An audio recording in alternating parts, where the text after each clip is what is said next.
Ici on a un first pick pour moi qui est assez évident avec General Tazri.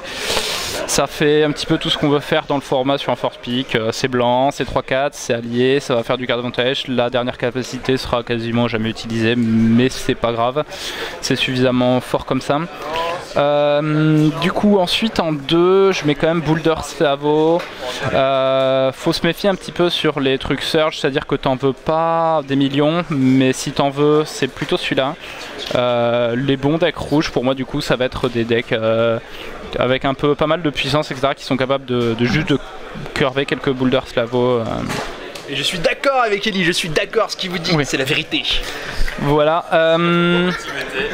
Si on doit les rater dans l'ordre, le troisième c'est un peu plus compliqué parce qu'on a 3 cartes puissance qui sont à peu près pareil, donc ça c'est la meilleure. Mais elle est bicolore, c'est vraiment un format où il faut lire les signaux, donc on ne touche surtout pas trop au truc bicolore pour commencer, quoi, même pas avec des gants.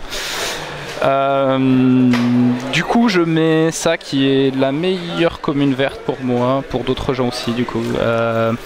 Et ça qui est un très bon allié de catch, je crois que j'en veux dans pas mal de mes decks. Là en fait le body est vraiment bien et la capacité peut vraiment être très très forte. Oh je suis bête, j'ai complètement oublié ça. Je viens de le voir passer. Est-ce que c'est mieux que des gens? C'est vraiment bien parce que le fly c'est assez rare dans le format. C'est 3-2. C'est devant la 2-4. Je sais pas si c'est devant la 5-4. C'est peut-être devant la 5-4 en fait. Je suis très blanc dans le format, hein. Je pense que le blanc c'est le plus deep et le plus fort. Non en fait je crois que je prends ça sur Tajuru puisque j'ai un petit peu moins envie d'être vert. C'est allié, ça va, ça rentre trop facilement dans tous les meilleurs archétypes. Ouais. Ah bah du coup je l'avais raté, j'ai rien raté d'autre. Non. Ah un troll moissonneur. Non je déconne. Il est nul. Choix numéro 1, la Générale Tazri. C'est un allié blanc qui va toujours chercher 2 cartes pour la valeur d'une. 3-4, c'est pas très fort pour attaquer mais ça défend très bien. Ce qui va bien avec l'idée d'avoir plus d'alliés que l'autre et profiter du card advantage qu'on vient de générer. Donc c'est une excellente carte. Par contre je n'essaierai pas de drafter 5 couleurs même si la carte le propose, attention. Numéro 2, la garde-centre des Tajuru. 5-4 trample vigilance, extrêmement puissante.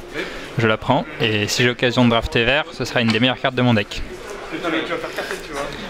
En numéro 3, je prends la Salve de Rocher, qui est un excellent anti-bet.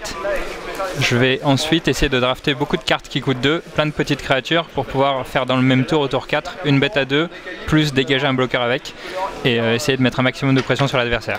Donc carte très puissante, mais par contre il faut essayer de la faire fonctionner en prenant des cartes pas chères. Une petite mention spéciale pour l'endurance surnaturelle.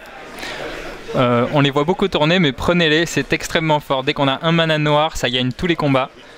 Et c'est un effet très puissant, ça marche à tous les coups, on ne se fait jamais avoir quand on la joue, donc un très bon tricks. Donc, mon first pick, ce serait clairement la Générale Tazri.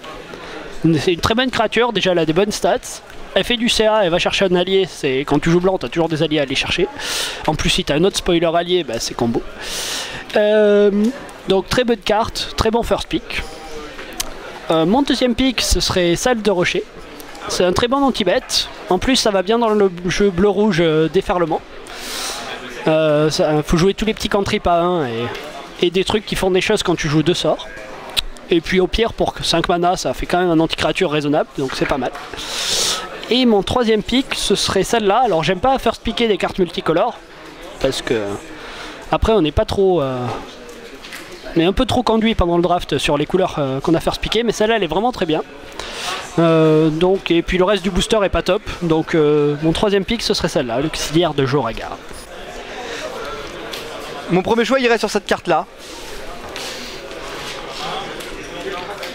Après voilà, c'est toujours pareil, je connais pas très bien le format, je sais pas s'il est très agressif. Bon, ça reste une 2-3 pour 3 qui a plutôt un pouvoir pour 6 plutôt correct. Dans un jeu où normalement il devait y avoir plein de petites bêtes, c'est vraiment pas mal. Mon deuxième choix ça serait elle. C'est un bon anti-bet. Ça reste rouge. Son déferlement pour 2 est quand même pas mal, hein. Donc tu peux lancer une bête à 3 plus lui à 2 tour 5, tu peux quand même gérer un board, c'est vraiment pas mal. Celle-là. Je pense que son pouvoir est quand même pas mal. Plus 2, plus 0, tu régénères la créature. Ça finit, tu gardes ta bête. Voilà mes 3 choix, messieurs.